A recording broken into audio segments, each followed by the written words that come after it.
having read a number of things and wanting to see the place, I drove over here and came up the steps. You know, it had already been pictured in Newsweek magazine or Time a few years before. And I ran into Swami, who is now Swami Vidyatmananda, who was then Kenny. And he was the first person I saw on the grounds. So we sat down behind the temple where steps are still there. And I asked him a few questions. You know, I had romantic ideas about monasticism and so forth. And I said, but how do you live? You know, the financial aspect. He said, oh, we beg our money.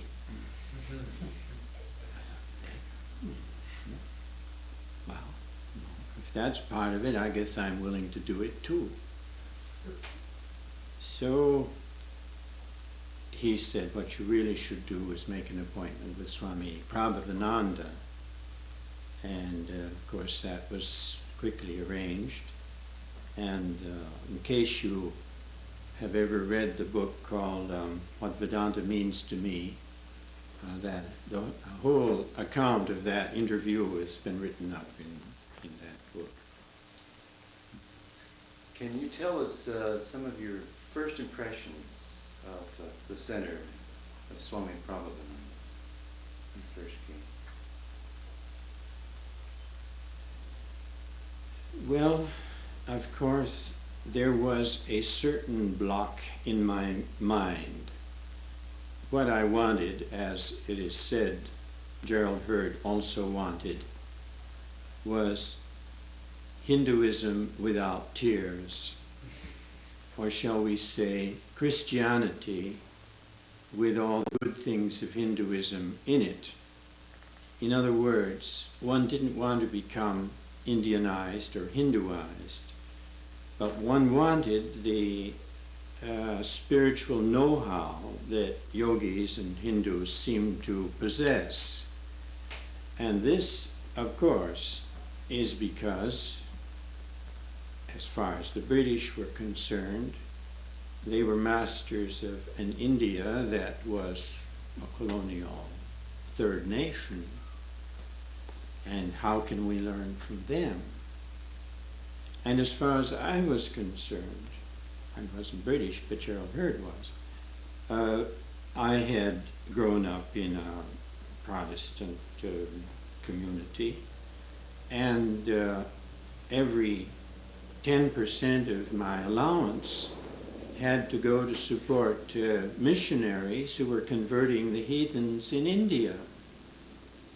So how was it that now I should be willing to learn from an Indian? There was a block. And when I first saw Swami, the fact that he was a person of color was also something that was a little bit of a hesitancy to me, because perhaps now, more than 30 years later, we look back and we say, were people like that?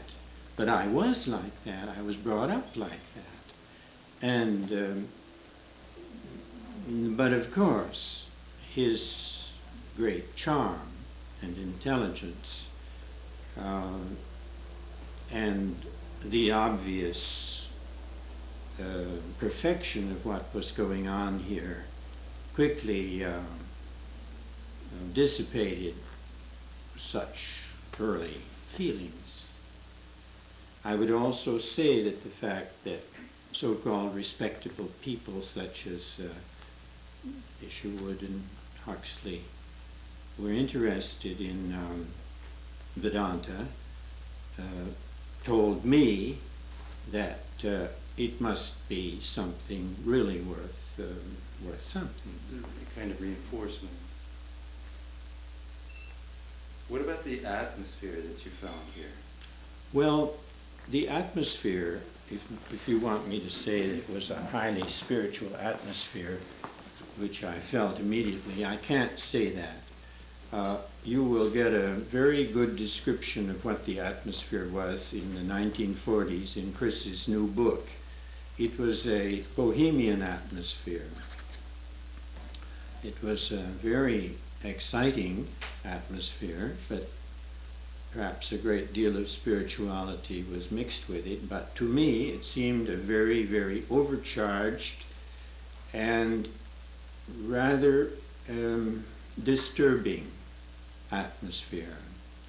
Swami was very liberal, and there were people here with very strong personalities, and they all expressed them.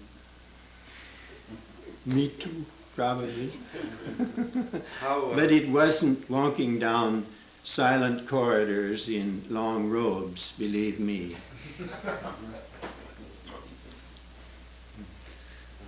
My mother, of course, my parents, I don't know at what length you want me to go on with all this, just infinitely, or make it brief? We have a lot of the things we want to talk about, but how did Swami deal with these personalities and problems and he let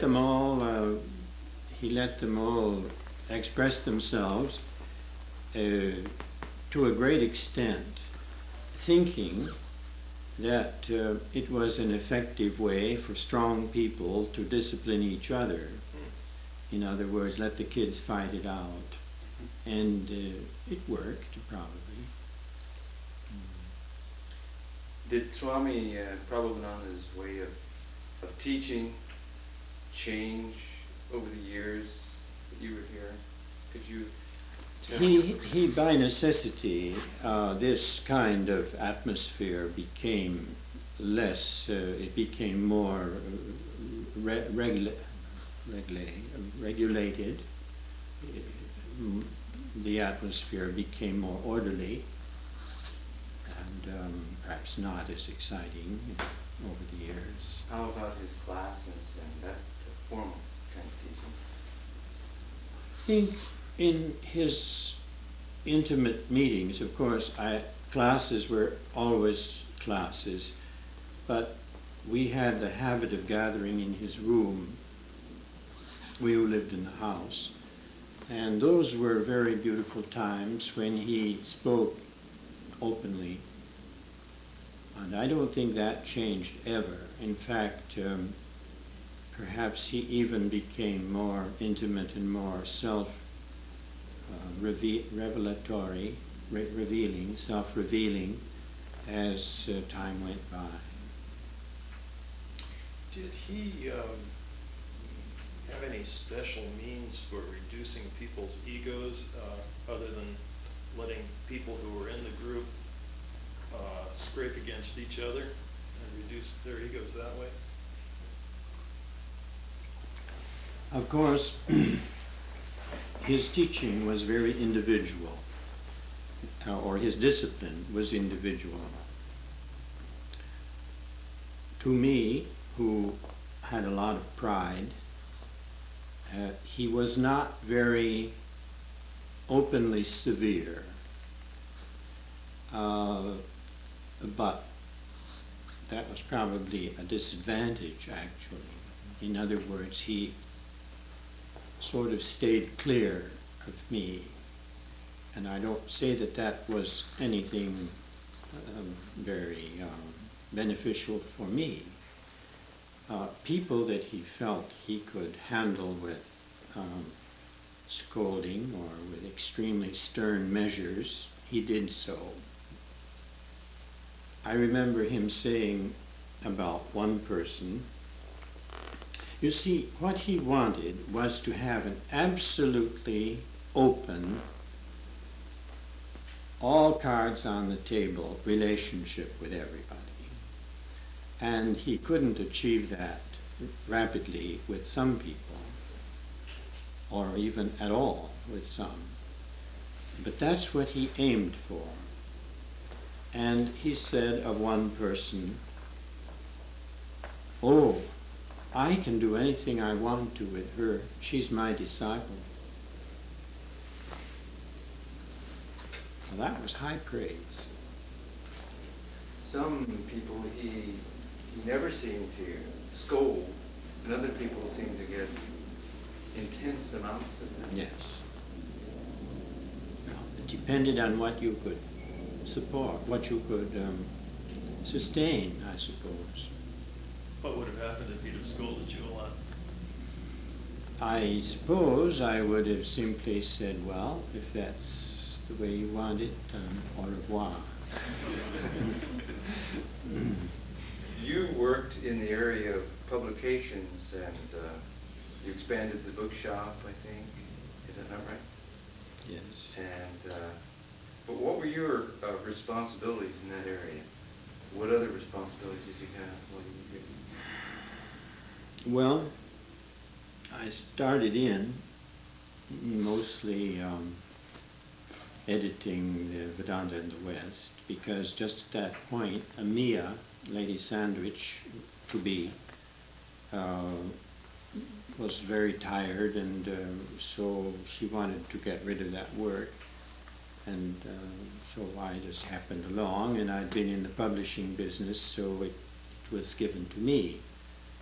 And I did that work for many years, although generally assisted by Ananda Prana, who more or less assumed the operating work of the magazine.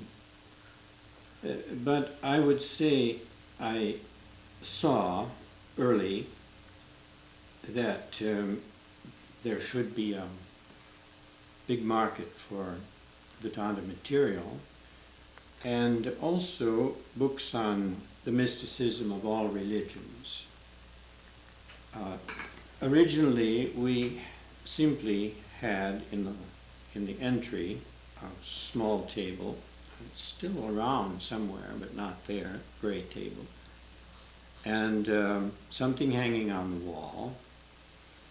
And on Sunday, we would put a dozen books in that thing on the wall and pile up a few on the table. That was our whole effort.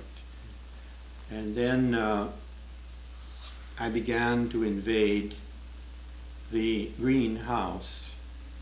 First one little room, and then another, and another, and another. And the people who lived there became very frightened that they would lose their bedrooms any day, and that's exactly what happened.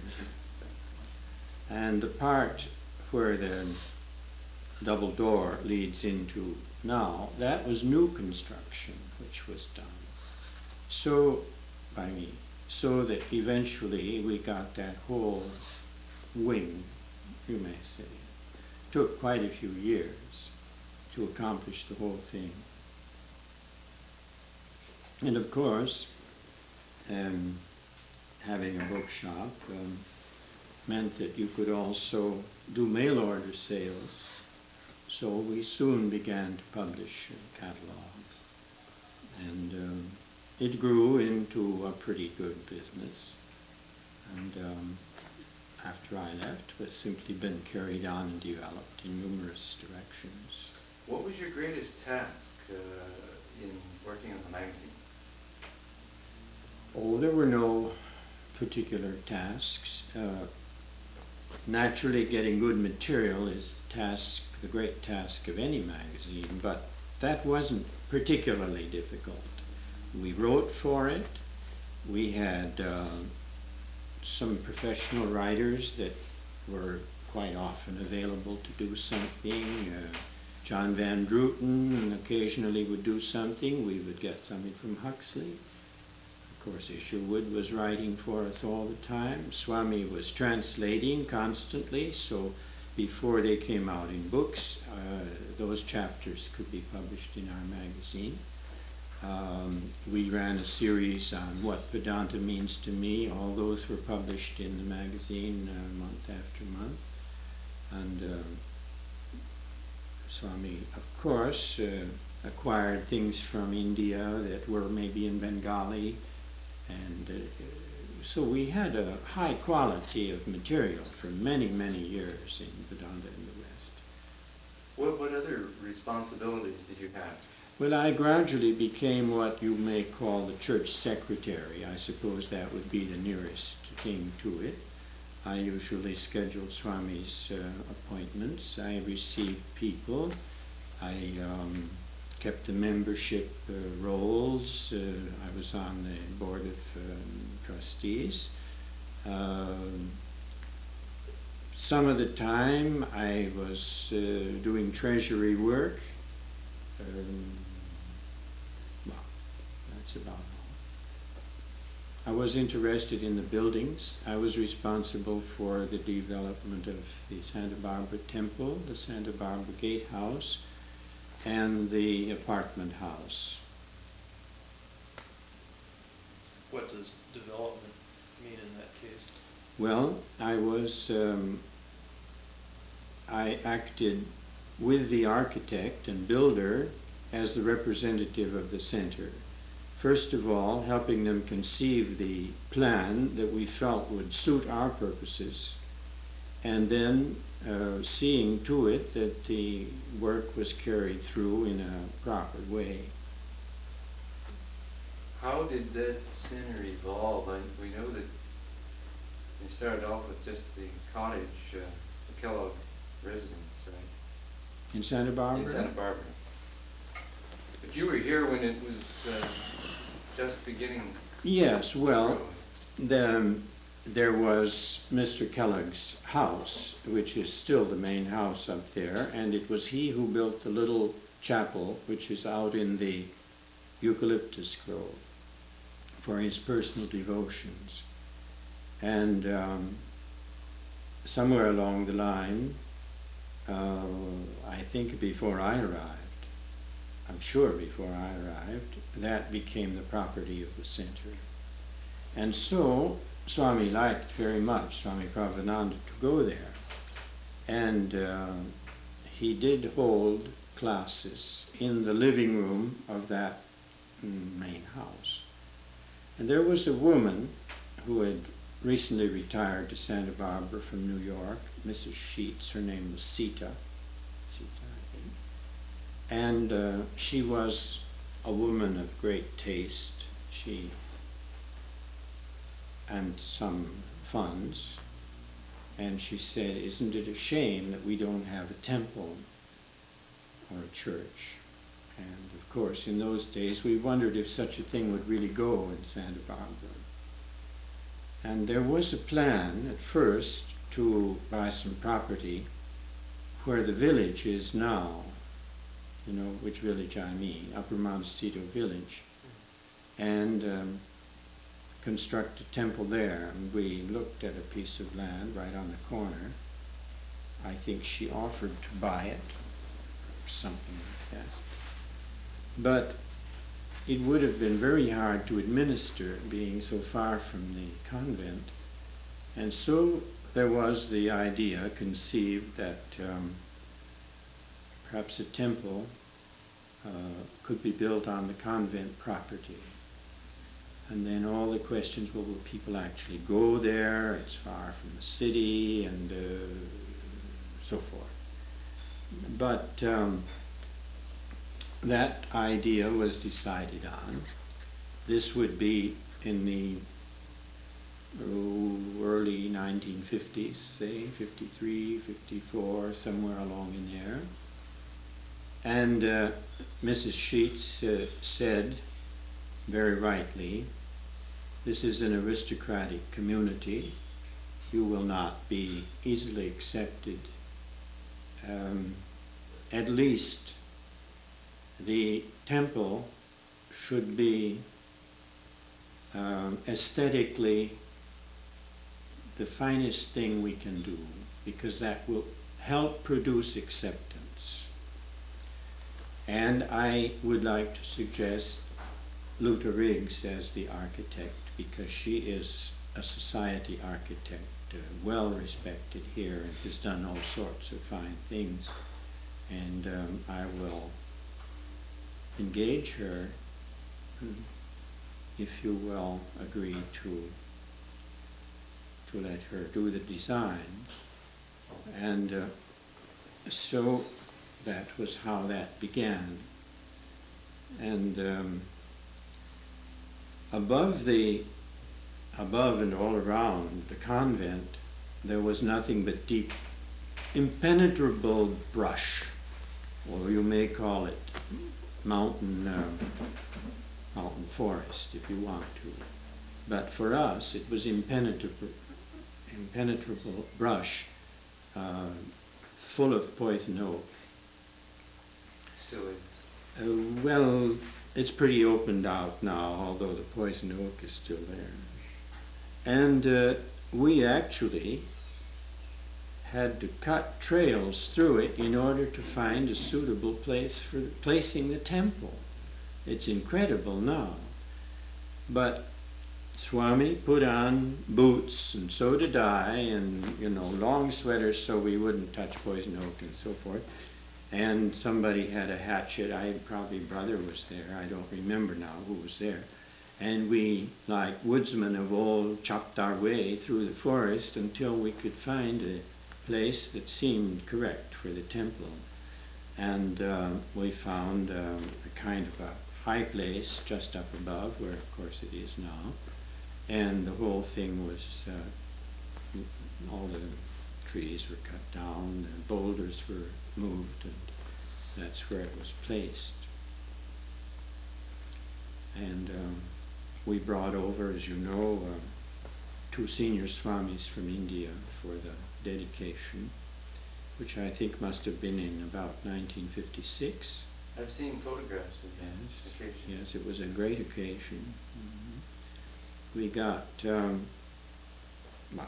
that's how to park all those cars was one of the problems, because the parking lot came later. Swami,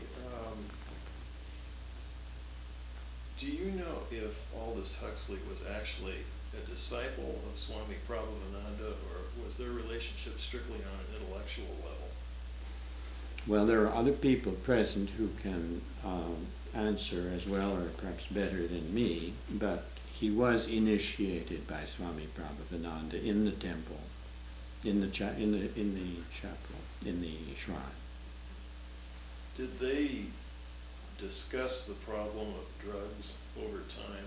No, I don't think ever, because that whole question came up later. The great period of Swami's relation with Aldous was before he went toward this LSD and so forth. And when the book Doors of Perception came out, he did send a copy to Swami, and I wish we had that copy. It was in the living room for a long time, and then one day it disappeared. It said, to Swami Prabhavananda, I send this book which describes illumination, that may not be quite the word he used, or an experience from my point of view, something like that. In other words, he felt that he had reached an illumination, which he described in the book, and he said so in the words with which he presented the book to Swami. Well, had he... And Swami was very distressed. What did he say? Can you recall? Oh, he spoke many times. In fact, you'll find old articles, I think, that the states that you enter into through drugs are not the states that you enter into through devotion, love of God, meditation. It's another field of experience entirely, and in general is blocking to true spiritual experience. Did Huxley just stop coming around after the book? No, there was no break of that sort. He had gradually lost his interest, and or his interest had been gradually reduced. You see, I don't know if you know that big 2-volume a biography of Huxley, which came out not too long ago. The woman, what is her name? Bedford. She shows in this book a characteristic of Huxley, and that was that he had this extremely penetrating mind, an inquiring mind, that was always looking for a final solution or a real solution to man's problems. And I fear that the fact of the case is that his interest in mysticism, which was not very long-lived, was just another solution that he took up and then put down, as in the case of drugs, as in the case of Zen, as in the case of those things for curing the eyes, and through exercise, the Bates method. He was a man with many enthusiasms. So when we think that he was completely converted and a thorough Vedantist, that is not really the case. He took it up, he mastered it, it influenced his writing. 2 or 3 books were greatly influenced by his connections here. But then he also put it down again. But of course, he kept a respect for Swami always. Swami, what do you think was, what do you feel was the impact of Huxley and Gerald Herbert and Christopher Isherwood on this center? Well, it gave us a chance to use their names a lot. We put them on our board of editors of the magazine. We published their names a great deal as sort of sponsors and backers. And it brought in a lot of people, as it had brought me in the first place, because I thought, well, if these people are associated with it, it must be all right. What about the work of Vedanta in general in the West? How do you feel their influence was? Do you think their influence was? Their influence? Or is? Well, they were writing books at that time that brought us, the world didn't know much about Hindu mysticism or mysticism at all in the, say, 40s and early 50s. There was a whole series of books that came out at that time that began making people think. For example, The Razor's Edge by Mom. That was a very popular book. And it was the story of somebody who went to India, had an Indian guru, and got illumined. An American, a Chicagoan. And that came out perhaps during the war, 43, let's say, something along there. And then the Gita came out, and that was reviewed in Time and had a big sale. Vedanta for Western World came out. That also had a surprisingly good sale. And then Aldous put all his learnings from Vedanta and his study of mysticism into the Perennial Philosophy, which came out at that time, and which had a large sale, and followed that up with Time Must Have a Stop, a popular novel. There may be others. All that came out right at that period, say mid-40s.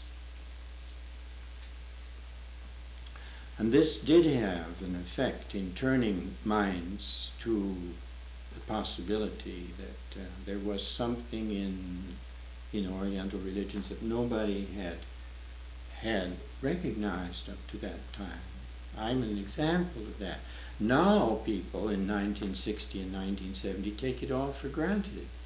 But when this will show you how ignorant we were.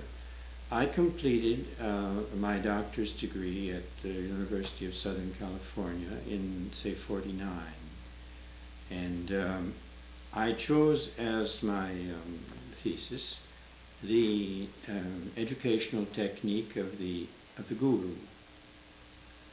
Well, my committee consisted of professors of philosophy and education.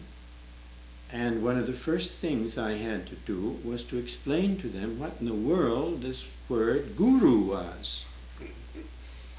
Can you imagine? That's only 30 years ago. Gerald also tended to withdraw in the later years from the real work of Vedanta. Well, as I said at the beginning, he wanted his own work, and it was for that he built Trabuco College, which was a college of prayer, and which he gave to us in 1949 because it didn't work very well. Can you tell us about the conversion of the Trabuco College to Trabuco Monastery? He had, I'm sure there are others here who know as much or more about this than I do, but I'll tell you what I know. This was just at the time I was first coming, and I was present for the dedication in July of 1949.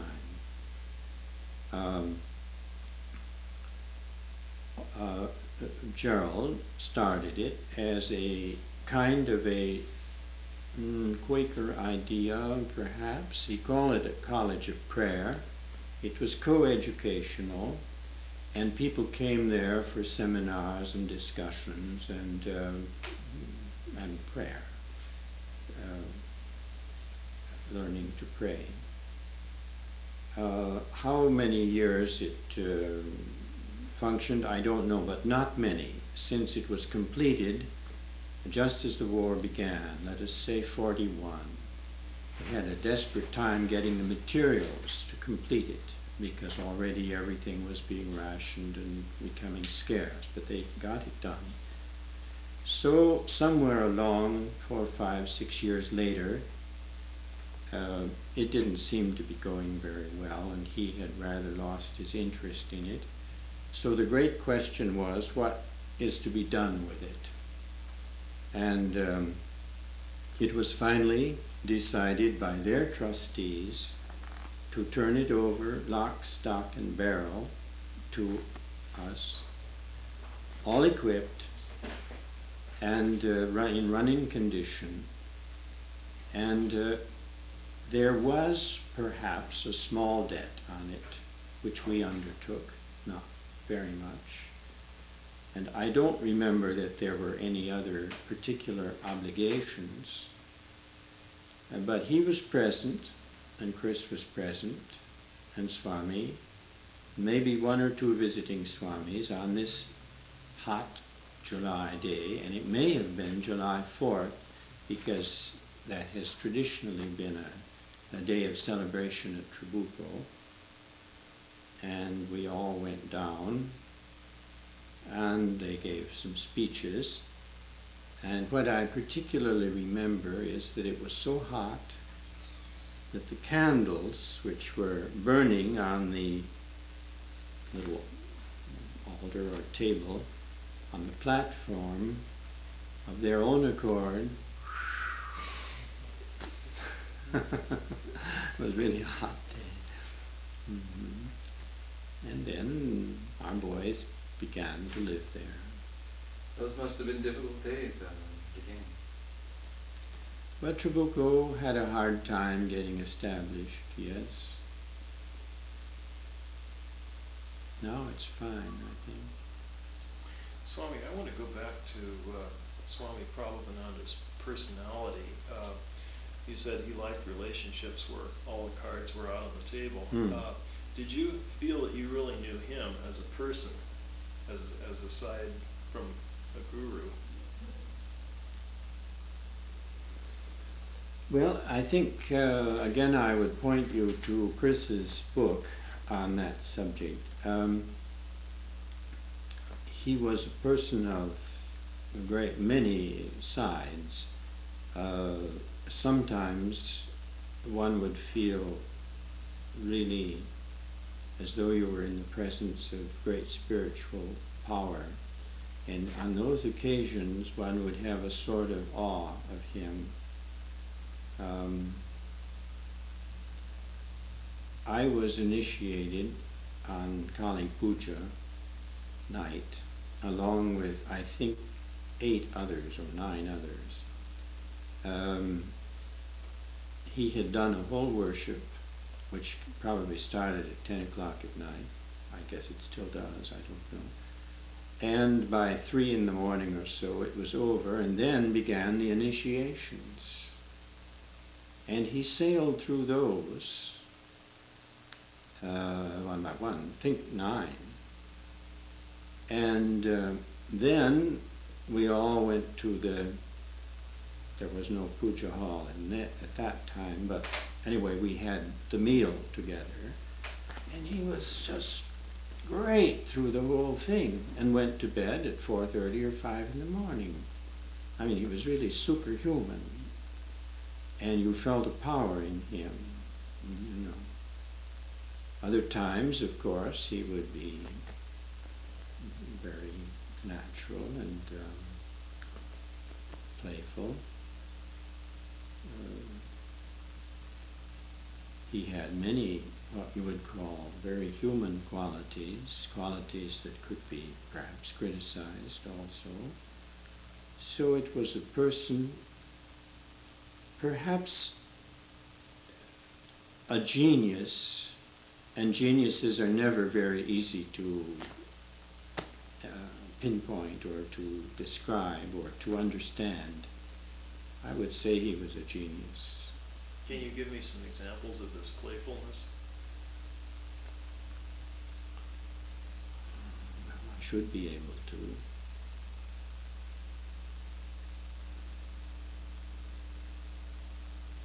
I don't think of anything. Did he play sort of practical jokes, or he did a lot of teasing, didn't he? He did a lot of teasing, yes. I can't think of anything to illustrate that point at the moment. It must have been, trying to picture the situation of sometimes being in awe of a man and sometimes feeling just kind of a very human relationship with him. Did this get confusing sometimes?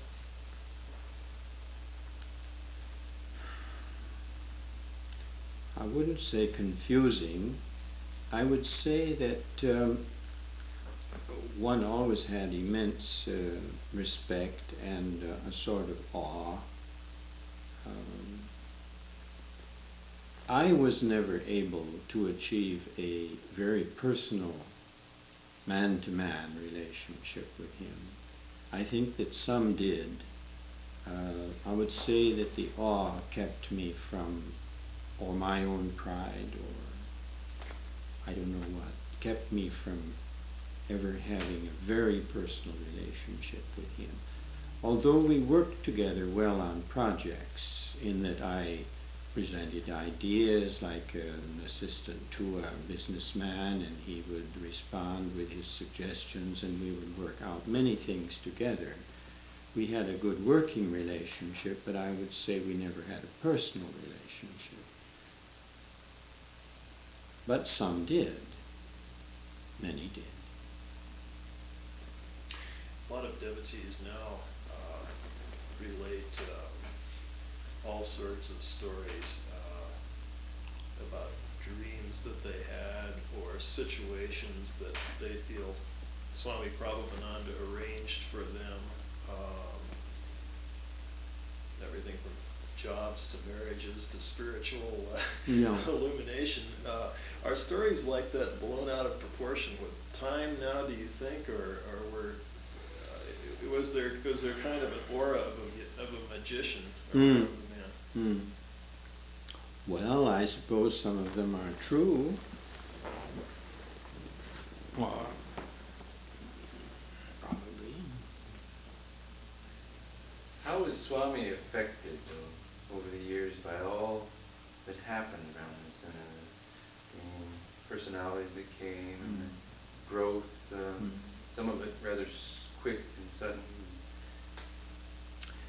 He was always very grateful to Maharaj, and I don't think that I think it was all a kind of wonder to him to see the whole thing developing.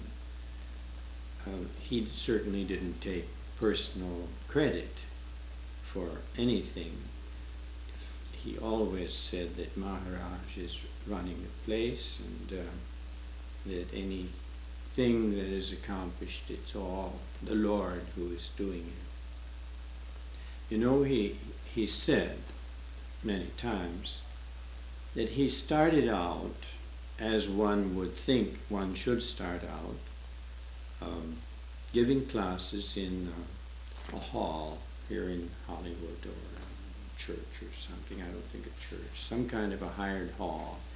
And he advertised and wanted to run it that way, and nobody came.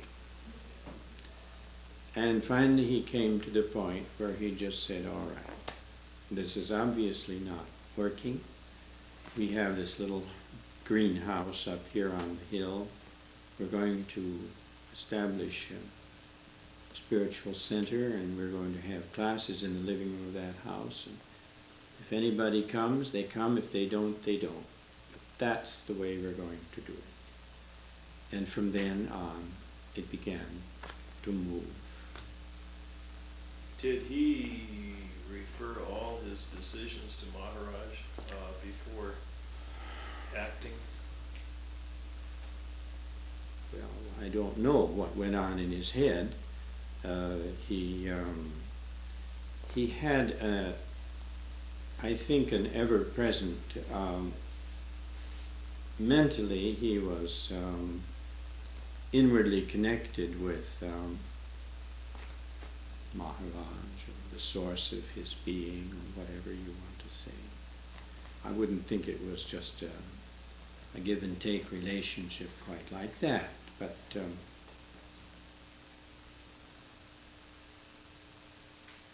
he acted instinctively, if you want to put it in those terms. He was very instinctive about people. Did he sometimes put decisions off, or did he tend just to act on the instinct of the moment? No, he was a solid person as far as considering the different factors and phases and making a decision as a good businessman would very often.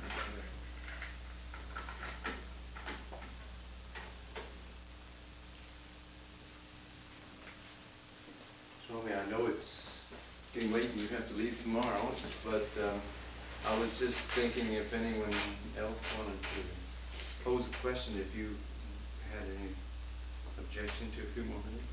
No, I don't have any objection. If anybody else wanted to. You started to mention your dear mother earlier. Do you remember that point? It didn't get finished. Something about her impression of the center in those early days. Well, this will add a touch of humor. You know, our dear brother Krishnananda had a way of making very, very large blow-ups of pictures of holy personalities. And one of them hung at the top of the staircase in that house where I am staying now. And it was Swami Turinanda or Premananda in a lotus posture, wearing, I think, nothing but a loincloth. And as I said, in that epoch, we were not, any of us, used to pictures of yogis. And my parents, who were not at all enthusiastic about this move that I had made, were kind enough finally to come once here. They heard Swami Prabhavananda once, and they came to my room, which is the one that Merriman has now, up at the top of the staircase. And so I invited them to my room to see it. And of course, the sight of this very large figure in the lotus position just outside my door was somewhat overwhelming, shall we say, to my mother. Did they ever come to accept? No. No. Your own? No, not at all. They heard Swami Prabhavananda speak this one time, and they found it not at all impressive, and well, it wasn't for them, that was all.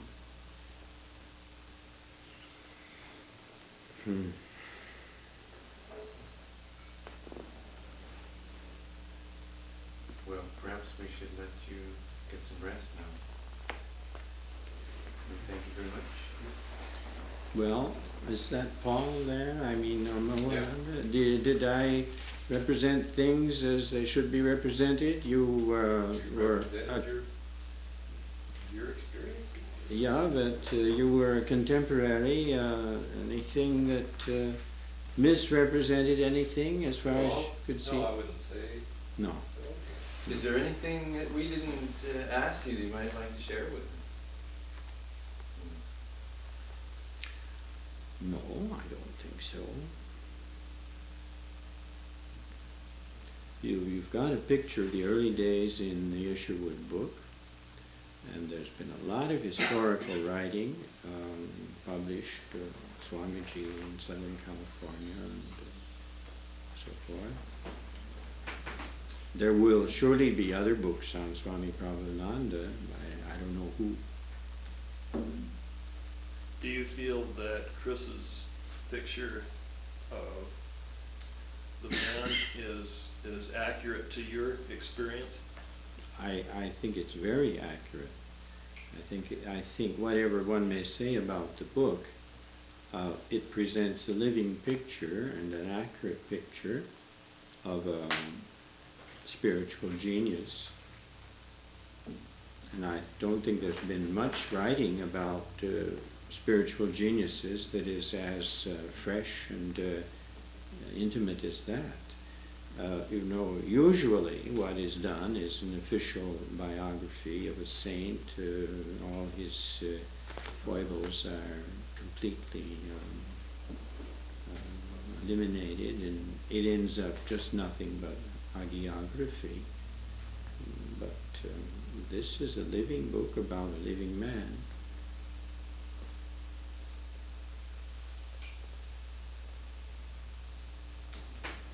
What changes, if any, would you see necessary or desirable in the Vedanta movement in America to make it perhaps more, to spread more popular?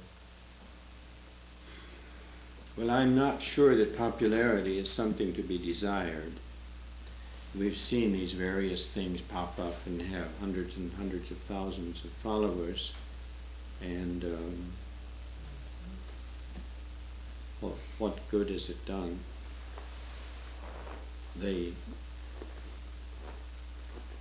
I don't know. I would rather see a few people really trying to deepen their spiritual lives, and I don't think there are really many people interested in that, than to have a thin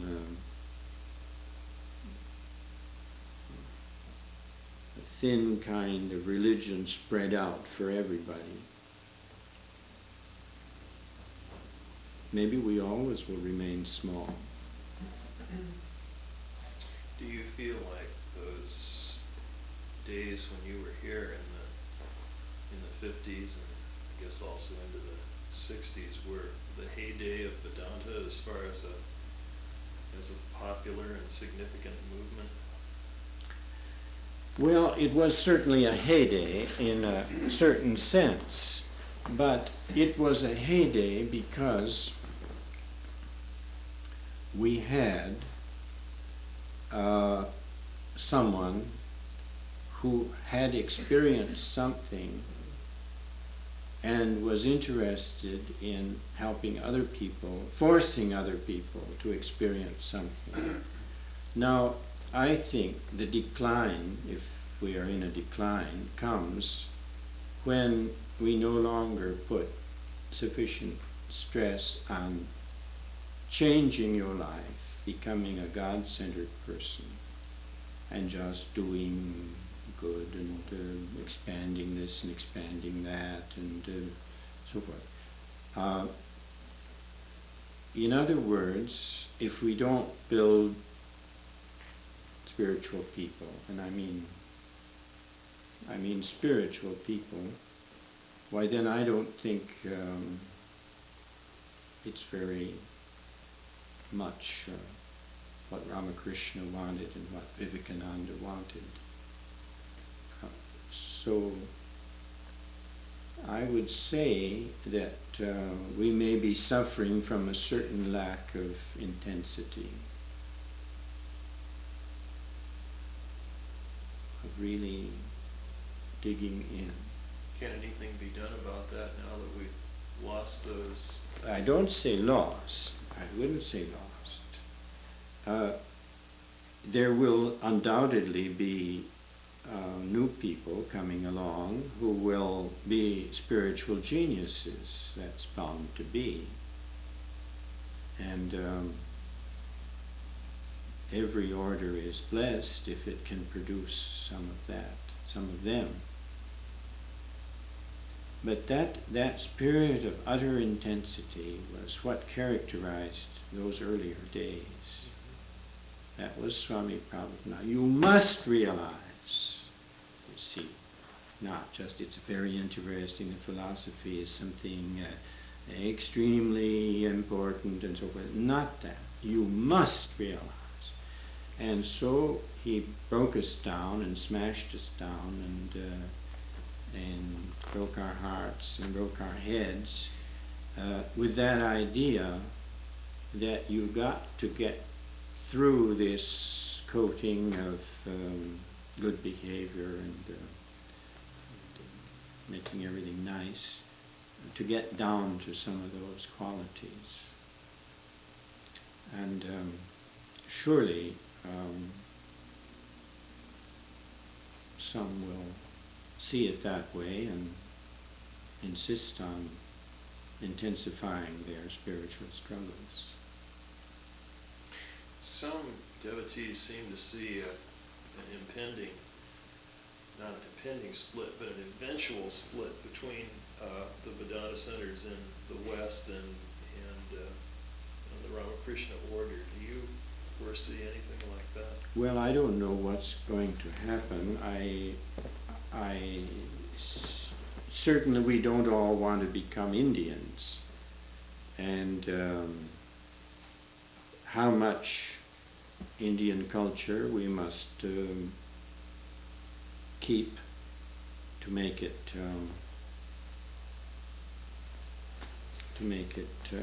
go, I don't know.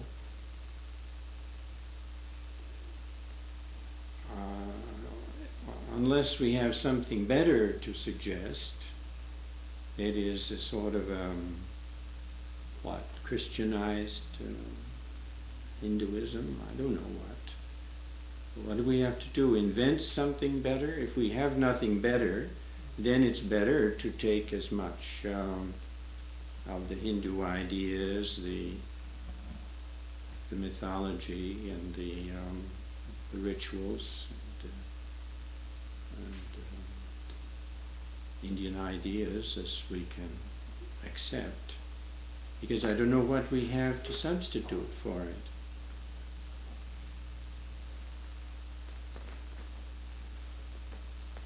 Could you talk just a little more on the way that Swami Prabhavananda, as you said, forced spirituality on people? sometimes against their will even. Mm. How did he? How did he? It's pretty dramatic when people really do change their lives, and those changes I know were taking place in that period. Yeah. How did he do it? They were. Well, of course, he insisted on regular meditation. That's to be expected, and I think that is insisted on at the present time. But he forced people to come to grips with themselves. That is, he sometimes did quite dangerous things. I would have said dangerous things in making people rush out of the room in tears, or sit in their room and not eat for 3 days because they were all upset, and or shout back in very strong language. He didn't mind producing very public crises, and one would feel like a fool afterwards. And these were very strenuous methods, and if you couldn't stand it, why, you just had to get out. But I think it made people, it broke them down. It made them more receptive to getting to the inner core of who they were. So sort of like the Zen master whapping his student with a stick. Well, he did it. He did it. Well, without their effort, quite often, I think, is the emotional impact of that.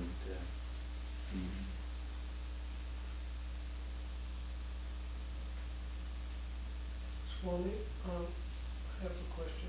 And just to finish this, he also insisted on special spiritual disciplines too. No, I said not only ordinary meditation.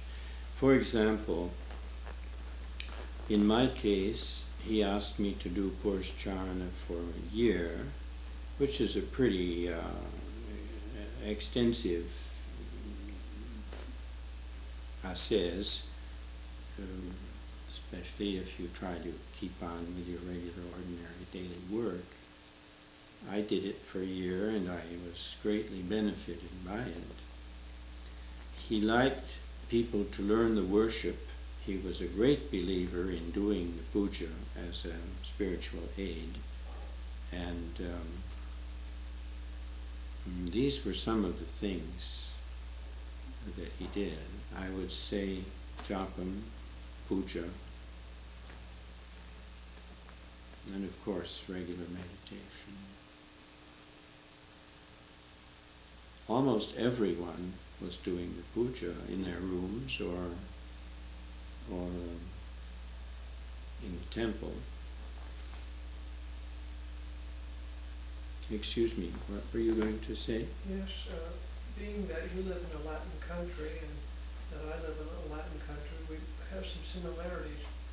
Do you see any radical or improvemental opportunities for the work in the Spanish-speaking countries like Central and South America for this work? Is there a way we can implement and help some of the people that are seeking down there?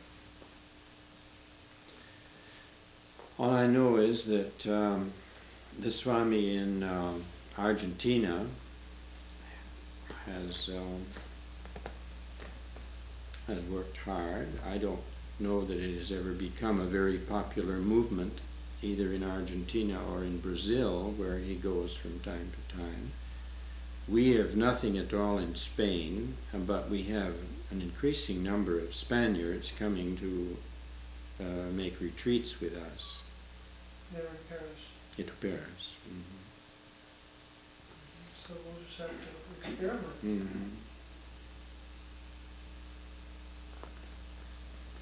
My experience has been that there's a great hunger down there, at least in Honduras. It's more open than some of the other countries. I think there is a hunger. I will just. Like it's a novelty. They're into novel things.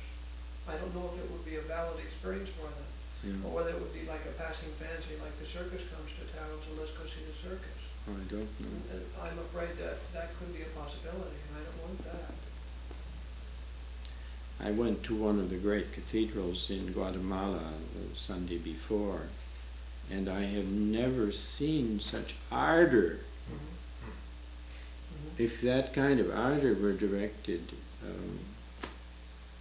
here, you'd say, well, those people are fanatics. I mean, really, the ardor of this common people. There is in the cathedral there in a city close to Guatemala City, the shrine of a holy man, saint, had been canonized, I believe, and people, of course, praying for favors, perhaps, before him was something sensational.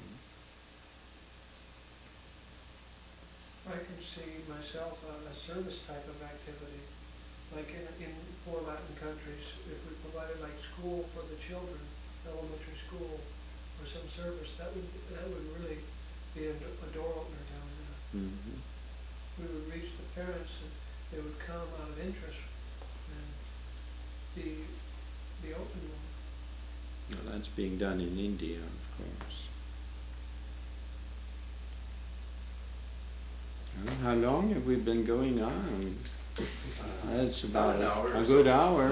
I think he's running out of tape. And I know you need to get some rest Oh, before that's you all right. travel. Thank you.